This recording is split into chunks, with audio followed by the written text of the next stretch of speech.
तो हमें जिस पे बात करनी है अभी तो बिजली नहीं है, ठीक है बेटा, वो है कैंसर पे। सैरिश आप बता सकते हो व्हाट इज कैंसर? कोई बता सकता आपने? सर किसी भी चीज़ की अनकंट्रोल्ड मतलब ग्रोथ होता है उसको कैंसर बोलते हैं। शाबाश। सेल्स की। तो कैंसर का मतलब होता है बेटा uncontrolled growth of cells. Cells जो डिवाइड होती है वो एक कंट्रोल बैनर में होता है। जब ये कंट्रोल लॉस्ट करती है तो सेल्स क्या मल्टीप्लाई होती है। अगर दिन में 100 बनानी है ये 1000 बनाती है। अनकंट्रोल्ड ग्रोथ ऑफ सेल्स को हम बोलते हैं कैंसर। तो कैंसर को हम दूसरा नाम भी बोलते हैं बेटा, दैट इज ट्यूमर। ट्यूमर जो दूसरा नाम है किसका? कैंसर का। तो स्पेशली जो हमें आज जो पढ़ना था वो है there are 200 types of cancers. 200 types of cancers based on the cell which is affected, on the tissue which is affected। तो आज जो है कैंसर पढ़ना था या तो बिजली नहीं है, वो है बेटा कार्सिनोमास। क्या है? कार्सिनोमास में हमें जो पढ़ना है वो है ब्रेस्ट कैंसर। क्या है बेटा? Breast cancer. तो ये जो ट्यूमर्स बने हैं, ट्यूमर क्या बनता है बेटा? अनकंट्रोल्ड ग्रोथ ऑफ सेल्स, उसको हम ट्यूमर बोलते हैं। ये ट्यूमर्स क्या होते हैं? देन दीज ट्यूमर्स स्प्रेड और इन्वेड। क्या करते हैं? इन्वेड करते हैं to other parts of the body.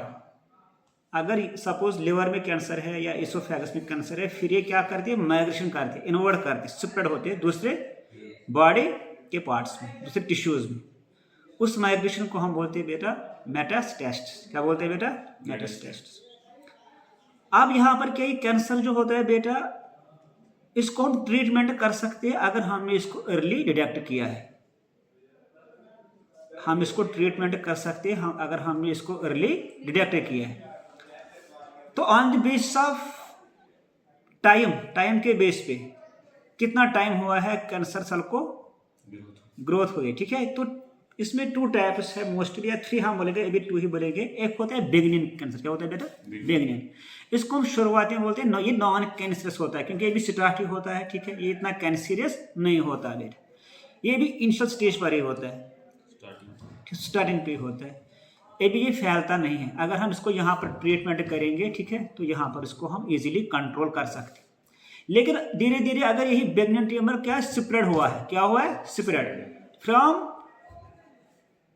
One tissue या from one part two other parts of the body, इसको हम क्या कहेंगे बेटा? इसको हम कहेंगे मेटास्टेसिस। क्या बोलते हैं बेटा? मेटास्टेसिस। तो यहाँ पर जो इनकी कवरिंग है ना, अब ये ऊपर से एक कवरिंग भी बन जाती है बेटा। तो यही कैंसर कन्वर्ट किस में होता है? मैलिग्नेंट कैंसर में। किस में होता है बेटा? ये एक्चुअली होती है फाइनल स्टेज ऑफ कैंसर। क्या होता है बेटा? तो यहाँ पर फिर ट्रीटमेंट करना बहुत मुश्किल होता है। तो अब ये हम पे डिपेंड करते हैं कि हम इसको कितना डिटेक्ट कर पाएंगे, ठीक है बेटा। तो ब्रेस्ट कैंसर में क्या है कि जो ब्रेस्ट है, जो मेमरी ग्लैंड है इन केस ऑफ फीमेल्स, ठीक है, ये एक्चुअली क्या है? क्या रहता है बेटा इसमें? तो ये क्या है? मिल्क सेक्रेशन के लिए इसमें बहुत सारे ग्लैंड्स होते हैं, एलिवुलर ग्लैंड्स, ठीक है। तो इसकी स्क्रीनिंग करना बहुत ज़रूरी है, ठीक है। इसकी स्क्रीनिंग करना बहुत ज़रूरी है। जैसे हम देखते हैं कि कश्मीर में भी आज लंग कैंसर सबसे ज़्यादा देखने को मिलता है इन case of males, prostate cancer देखने को मिलता है, स्टोमक कैंसर देखने को मिलता है, ठीक है। तो according to the director of SKIMS Sher Kashmir institute of medical science Soura, Jammu Kashmir में आज सबसे ज़्यादा lung cancer, stomach cancer and oesophageal cancer सबसे ज़्यादा देखने को मिलते हैं।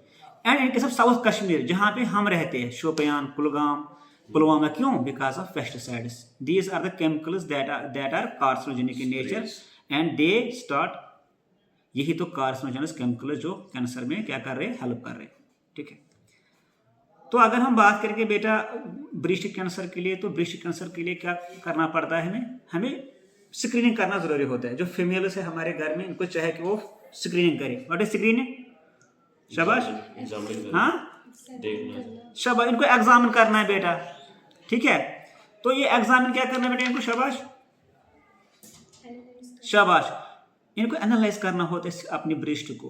कहीं पे हार्ट टिश्यू नहीं है क्या? अगर इनके ब्रेस्ट में लगता है कोई हार्ट टिश्यू है, एंड न्यू लंप जो होता है इन द ब्रेस्ट, वो देखना होता है। क्या स्वेलिंग तो नहीं है, क्या सिस्ट तो नहीं है, क्या निपल से कोई डिस्चार्ज तो नहीं आता है, ठीक है। तो unusual discharge from the nipples, ठीक है। Irritation of the skin from the nipple, ये भी एक मतलब एक सिम्टम है। या change in the size and shape of the breast, ये भी एक वजह हो सकता है बेटा। या तो हम ये कहेंगे कि जो टिश्यू होता है, स्वेलिंग होती है, इरिटेशन होती है, ठीक है बेटा। तो lump swelling near the armpit में क्या होता है, लंप स्वेलिंग होती है बेटा। हर कोई जो यहाँ पर सिस्ट होता है ब्रेस्ट पे, ये कैंसर नहीं हो सकता है। हमें इसके लिए क्या करना चाहिए बेटा, एन इम्पॉर्टेंट जो यहाँ पर सबसे ज़्यादा है, to consult the doctor as soon as possible, ठीक है। यहाँ पे शर्माना नहीं चाहिए, ठीक है बेटा। तो इसमें बहुत सारे सिम्टम्स आ सकते हैं, जो वो सिम्टम्स जरूरी नहीं है कि कैंसर होगा, ठीक है। बट जो सिम्टम्स यहाँ पे देखने को मिलते हैं वो लापस होती है। लापस को हम बोलते हैं सिस्टस या बल्कि स्वेलिंग नियर द निपल और आर्म पिट, ठीक है बेटा। या कलर चेंज होगा किसका, निपल का। पेन इन द टेंडन होगा, स्पॉट्स, बोन पेन रहेगा बेटा। हेडेक रहता है सबसे ज़्यादा। इसमें जो ब्रीथिंग में प्रॉब्लम आती है, सांस लेने में, ठीक है बेटा, उसमें प्रॉब्लम आती है। तो और यहाँ पर जो इनका जो पेट है ना वो फूलता है, स्वेलिंग होती है, ठीक है। लॉस ऑफ एपेटाइट, भूख नहीं लग जाती है, ठीक है। वेट लॉस होता है, ठीक है। मसल पेन आती है, नाशिया होती है, ठीक है। मसल वीकनेस होती है, ये बहुत कुछ सिम्टम्स होते हैं बेटा। विजिनल डिस्चार्ज होता है, ब्लीडिंग होती है, ठीक है बेटा।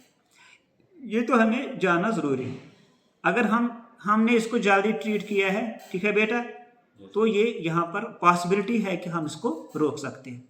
तो मैं आपको यहाँ पर दिखाता, मैंने एक अच्छी प्रेजेंटेशन बनाई थी इस पर, लेकिन लाइट चली गई, ठीक है।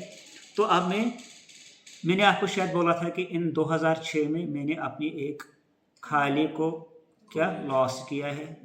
वो मेरी छोटी खाली थी बिकॉज ऑफ सम नेग्लिजेंसी, क्योंकि इसको जो अर्ली सिम्टम्स थे निकले थे, तब हमने क्या किया है, लापरवाही की। लापरवाही क्या, हमने क्या इतना, क्योंकि तब इतनी डेवलपमेंट भी नहीं थी 2004 में, देखो, ठीक है।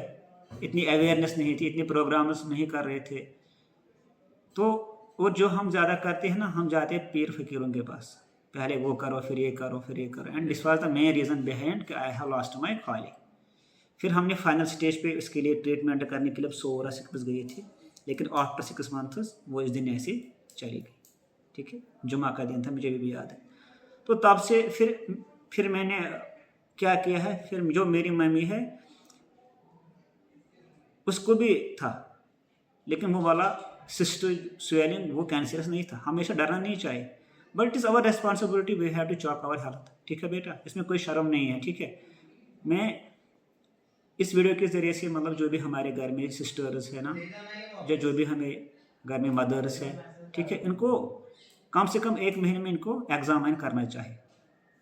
क्योंकि अगर इनको लगता है कोई भी प्रॉब्लम है, स्वेलिंग है, सिस्ट है, हार्ट इशू है, डॉक्टर को कंसल्ट करो, वो आपको मशवरा देगा। After the test you can आप आराम से रह सकते, ठीक है बेटा। आज के लिए इतना ही है। Thank you, sir.